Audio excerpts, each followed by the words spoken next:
Welcome to the third of 3 video series from my conversation with Fred Karpoff on piano technique. Please like and subscribe so that other people can benefit. And if you haven't watched the first 2 videos, please check them out.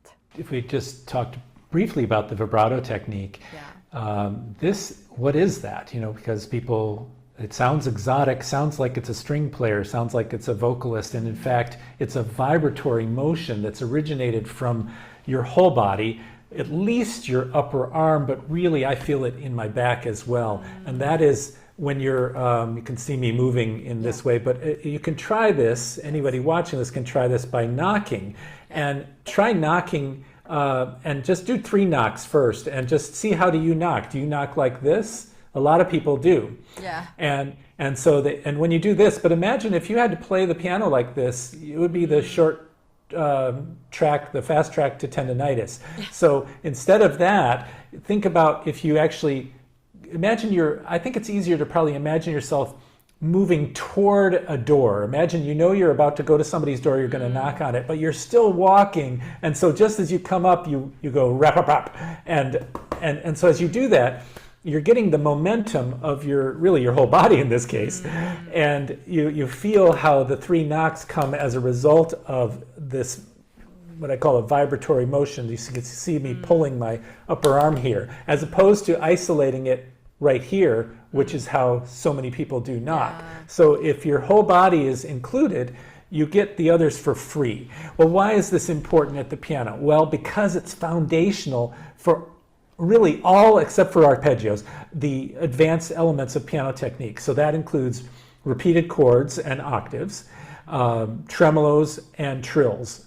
So that is a subset of the most important. Besides that, I guess you could say double thirds and double notes in general are also a part of advanced technique. And the vibrato technique is going to help you with all the other advanced motions, is going to be a part of that. But it's especially for repeated notes, but especially repeated chords.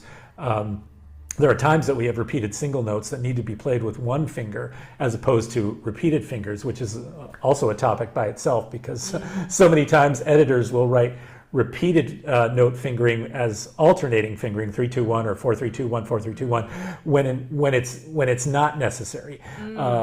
And when it's super fast, yes, absolutely, it's necessary. There's some of the Liszt Tarantella was a piece I played when I was 19, and I definitely there's no way you could play that piece without alternating fingering. But even that, are you going to play it this way, where you kind of fold the fingers under the hand, or can you do it while you stay in alignment as you play them? You can actually do the latter, and it actually works out. But that way you're actually using the vibrato technique simultaneously with the repeated fingers. So that vibratory motion, it's a cycling, sort of undulating motion that can be rejuvenated. There are many instances of me doing this. I noticed actually just this morning at the same site, the partner that I work with in the United Kingdom, they have a site where I've contributed videos on the Czerny 8-measure exercises. And so the whole process of how to do these is contained in that one little series, for example. I think this, we're just scratching the surface of these topics. Especially, this vibrato technique. And we didn't really talk very much about the 3-dimensional playing.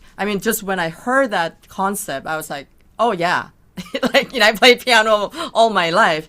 And, I apply it, but to have it articulated, and especially for a teacher because I need to be able to articulate. I think that's the challenge of most teachers. We know how to play it, but a lot of times we don't know how we got there.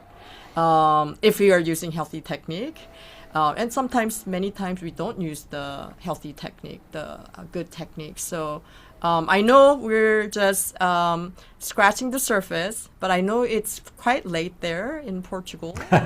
So I'd like to wrap this up for at least today.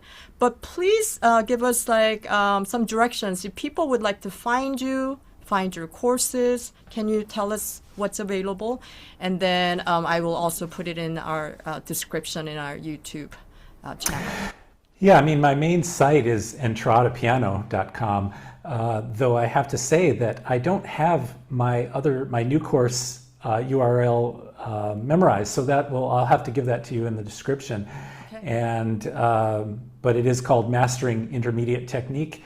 It's a different kind of course because it's actually curated. There are 15 units in 12 installments, and it's a guided experience that's taking over a year. So 53 weeks is what I am projecting for most people. And I am actually, to be honest, I'm still completing some of the written content that goes along as it's being released. Right now, the first cohort that's, or the original cohort, because people are still coming in after this, I believe they're on Unit 10 right now, and I am still finishing Unit 13. So, and that means there's video descriptions, there's a worksheet, so there's activities for every lesson. So it's a very, very different experience than Entrada. Entrada, there's 100 repertoire master classes from elementary through advanced levels of pieces that you know and love. And then there's a skills library, which is actually first based it's based some in the work all the way back to my first video series, 3D Piano, the three-dimensional pianist, and then Entrada's new modules on how to acquire something as basic as a two-note slur. I believe there's 45 short videos on how to achieve a two-note slur with integrated three-dimensional motion, and over 100 on arpeggios. So entradapiano.com, also can always send a message to me at fred@entradapiano.com, and it'll get to me there. But yeah, I'm still, although there are so many things to do here in Portugal that are musical and also extra musical, I'm excited to continue to mentor people and guide, especially through my new course. Yeah. So we didn't plan this at all, and I don't think you know this yet. I mean, because we keep having synchronicities.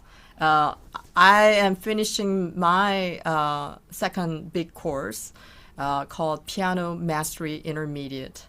This is technique focused, although there are aspects of technique. It's more focused on understanding theory and harmony and applying that into like repertoire and pieces, written pieces, as well as lead sheets and different aspects of understanding music. So it's really interesting that we our names are the course titles are even almost the similar. So they're similar though. Yes. Exactly, but they sound like they may complement and maybe dovetail each other, because I imagine there's very, very different content aspects, yes, and the scope of what I have included in this course ended up being large, but the scope of what you just described is also large, whether the actual finished video or whatever is similar. It's not about the length as much as like the topics scope. too. Yes. So that's interesting, and I know we just said the word synchronicity, and there's a whole nother aspect that you and I could talk about and ponder upon beyond music, and I think we can do that because we're musicians. I mean, I think being a musician, you live life differently already. And when your eyes are open to what is beyond, that is also very exciting. So having more conversations of like how all your background has, moved you to different realms of awareness as well. Yeah, I think music has been an important part of that.